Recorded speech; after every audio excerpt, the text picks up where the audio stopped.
Hi everyone, I'm Qihui from Samsung Electronics R&D Institute in Xi'an City of China. Today, I'm going to introduce an adapter we developed based on the zoned namespace SSDs, through which the upper layer applications can access the ZNS SSDs easily. In this presentation, first, I will give a brief introduction to ZNS SSDs and the current software ecosystem. Then I'll describe the adapter CourseDTL we developed. Finally, I will show the benchmark results of applications adopting CourseDTL.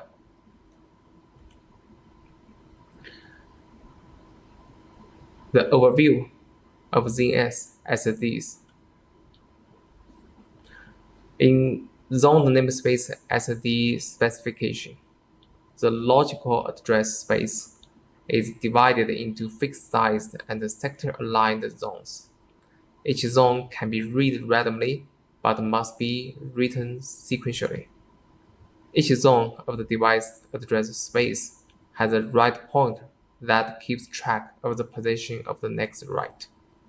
Data in a zone cannot be directly overwritten. The zone must be erased first for reuse. So the flash-friendly workloads are suitable for ZNS since sequential write is required in a zone, such as log structure. ZNS SSDs have several advantages over the conventional SSDs. First, garbage collection is not required because the mapped flash blocks of a zone will be fully invalidated. Without garbage collection, there is no WAF on the device side, and over-provisioning for garbage collection is not necessary as well. Second, different zones can be applicable for different I/O streams, so the quality of service can be provided for multiple tenants workloads. Third, ZNS SSDs use a larger mapping unit that helps to reduce internal DRAM usage of the device. So less DRAM and no OP can reduce the total cost. However, it's not free to use ZNS, unlike conventional SSDs that expose block interface. ZNS SSDs expose zones to the host, which cannot access the device directly. Since the ZNS interface have already been changed and are not compatible with the conventional SSD interface. This brings challenges to the host. The host must be in charge of the zone resource management and the data placement based on the characteristics and the constraints of ZNS. Therefore, we developed this adapter to make ZNS SSDs easier to use. Next, I will show the current software ecosystem of ZNS. The NVMe driver has supported ZNS features, and the ZNS supports both block and character abstraction. However, to use block abstraction, the constraints of power of 2 should be removed. This job is ongoing and the code will be upstreamed soon.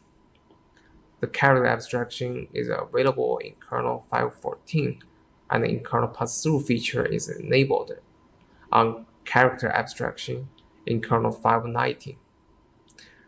Currently, B2FS and F2FS file system are adopted to ZNS. In the user space, we developed CourseNVMe that provides unified APIs for various I/O paths on multiple platforms, and the CourseDTL that is responsible for managing zones, resources, and data placement in zones, providing interfaces for applications to access ZNS SSD. The support is to enable the host to use ZNS SSDs easily. By the way, CourseDTL sends ZNS commands and transfers data to the device based on the course MME. Then I'm going to introduce the CourseDTL. CourseDTL supports both block abstraction and character abstraction. And while CourseMME, it supports various I/O paths on multiple platforms as well. ZNS SSDs can be designed with large size zones to span multiple flash chips. Large zone has higher throughput in a single zone by utilizing the parallelism of flash chips. But due to device resource limitations, fewer zones are allowed to be opened at the same time. On the contrary, the zone can also be as small as die level 1. ZNS SSDs with small zones allow for more open zones simultaneously. However, the throughput is lower in a single zone. This poses a challenge to the host of software design in data placement and performance assurance for ZNS SSDs.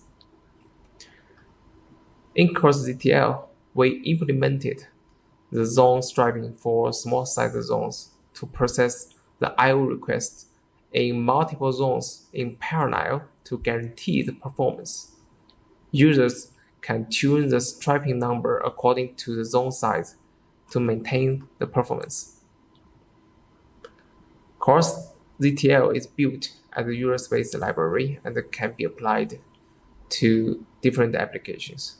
As of now, it supports the RoxDB storage engine. CourseDTL has 4 modules, namely Zone Resource Management, Zone I/O, Metadata, and Media Management.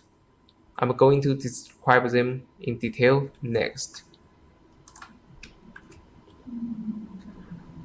In Zone Resource Management module, we define a set of zones as a group, which is a basic I/O operation object. The zones of the group are selected with different channels and dies to take use of the parallelism. The number of zones in a group determines the maximum number of stripes for I/O requests. For every zone of the group, we divide it into fixed size and consecutive address regions. The region is called entry, which is aligned with sectors and the minimum I/O unit. These entries are provisioned in zone sequence of the group to maintain a balance in the number of entries used in every zone. The entries turn invalid when the data are updated or deleted. And if all entries of the group turn invalid, the zone of the group can be reclaimed by resetting for reuse. Zone I/O module splits the write request into sub-requests with entry-sized pieces and return to the entries in multiple zones. If the entries of the group are inadequate, the module allocates a new group for the rest of the data. It reads data pieces from entries and merges all data pieces together in the write sequence to restore the original data. For metadata, we reserve 2 zones for storing metadata, and these 2 zones are used alternatively. The Media Management module communicates with CourseMME to transfer data and send commands to the device. I will present the application benchmark. The benchmark is on the conventional SSD versus the ZNS SSD. The evaluation comparison is conducted between Samsung conventional SSD and the ZNS SSD with identical hardware. The benchmark uses first, TP bench 2 of RoxDB, and second, sysbench for Percona, that is MySQL with RoxDB as backend storage. This evaluation is RoxDB Benchmark. The data amount of DB-Bench is 500 gigabytes, and the workload is read and write once and overwrite once. For conventional SSD, we use XFS file system, and for ZNS SSD, we choose character abstraction and IO with CourseDTL as IO path. From the benchmark result, we can see that the ZS SSD delivers 2.9% higher read and write and 25% higher overwrite than the conventional SSD. The WAF of the conventional SSD is more than 1.2, and that of ZNS SSD is close to 1. Next evaluation is Pakona Benchmark.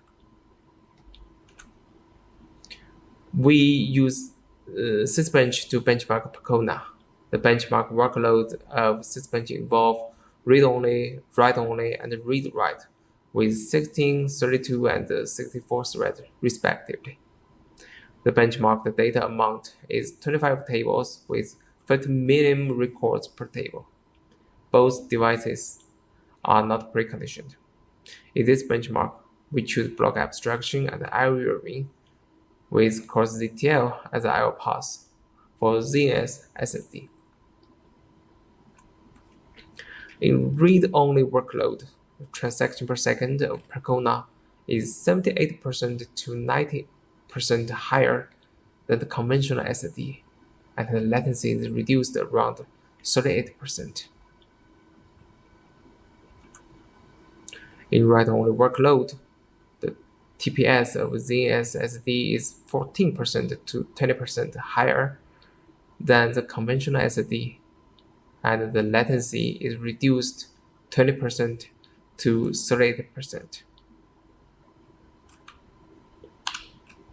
In read-write workload, the TPS of ZNS SSD is 69% to 79% higher than the conventional SSD, and the latency is reduced 36% to 47%. We hope the ZNS SSDs could be widely used as early as possible, so we are expecting more people to involve in ZNS ecosystem building. CourseDTL and CourseDTL are open source in GitHub, and any contribution is welcomed. If you have any questions or requirements, please contact us. That's all for my presentation. Thank you.